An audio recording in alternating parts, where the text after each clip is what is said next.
Light bulbs. We use them every day, but how much do we really know about how they work? From the first caveman who built a fire to light up the night, we humans have been putting our technology and skills towards the goal of creating artificial illumination to improve our lives.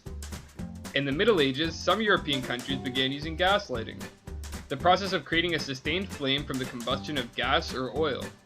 This process was improved and popularized through the 1600s, 1700s, 1800s, and were even in use in the early 1900s.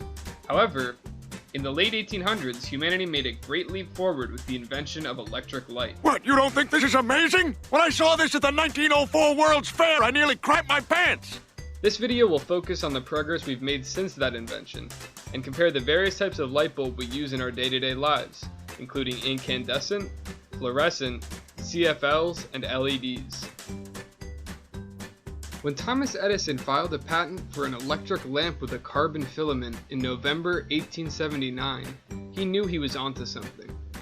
What's that? What's that thing you're working on? Well, it's a light bulb and... A light bulb! Light bulb! Yeah, I invented that. Me! I'm Thomas Edison. I invented the light bulb. His team of researchers had tested over 3,000 prototypes for a commercially viable electric light bulb over the past year, and had finally settled on a design that they believed could create a revolution in lighting.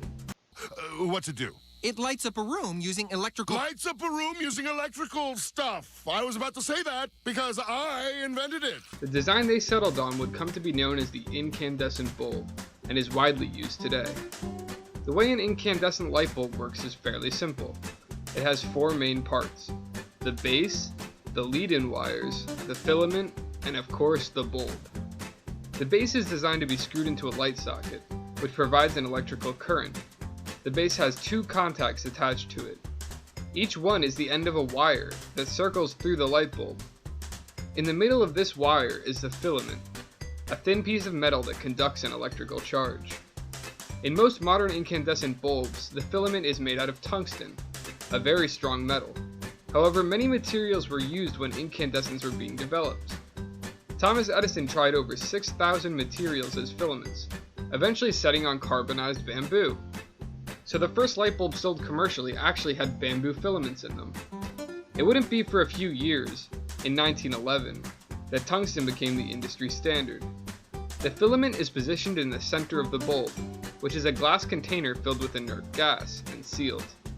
When the light bulb is turned on, meaning electricity from a power supply is completing a circuit within the light bulb, the filament heats up from the heat of the electricity passing through it. You may have noticed that when metal gets very hot, it glows and gives off light.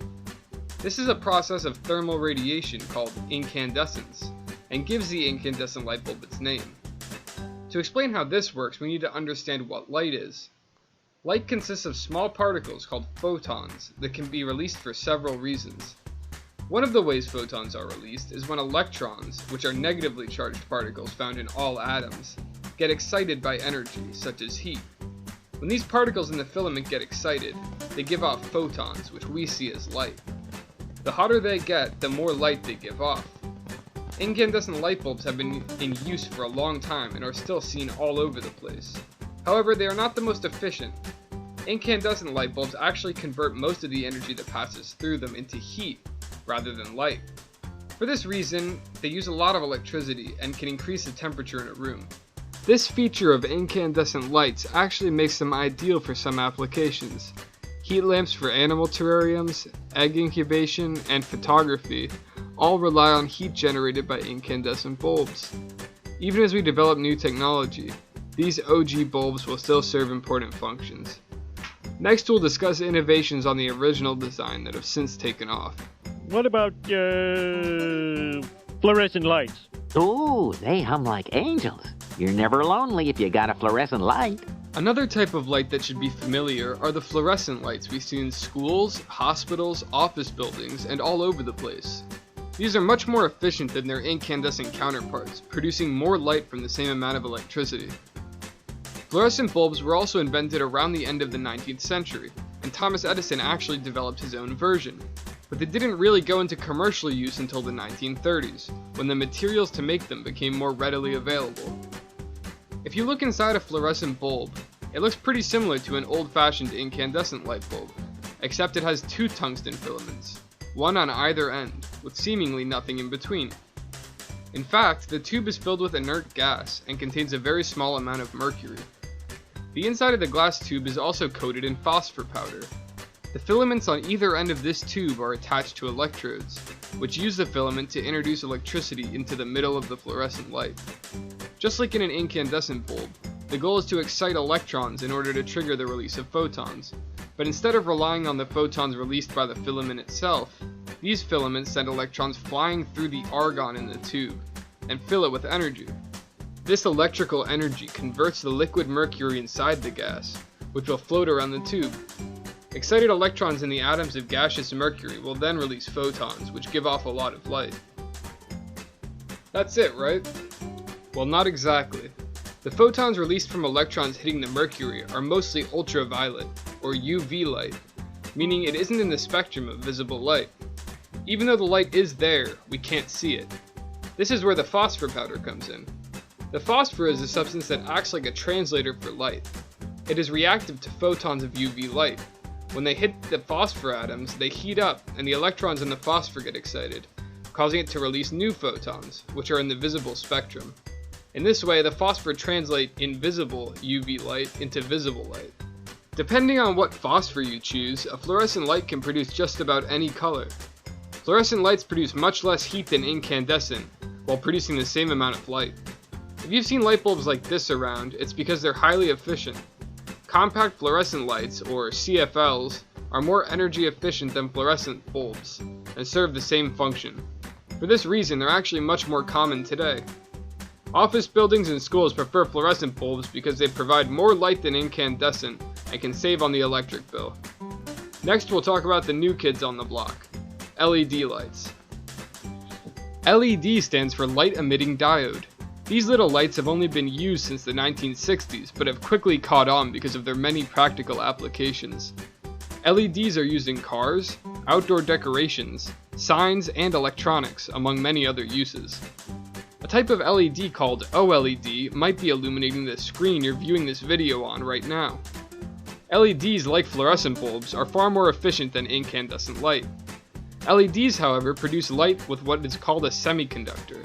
The semiconductor is essentially split into two sides, one positively charged, the other negatively charged.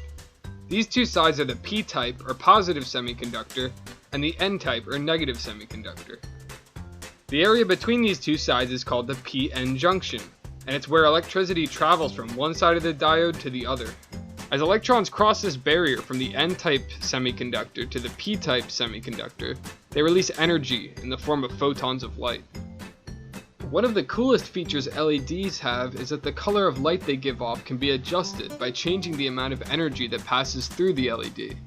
The color of the light emitted depends on the amount of energy that an electron gives off when moving from one orbit to another in the atom.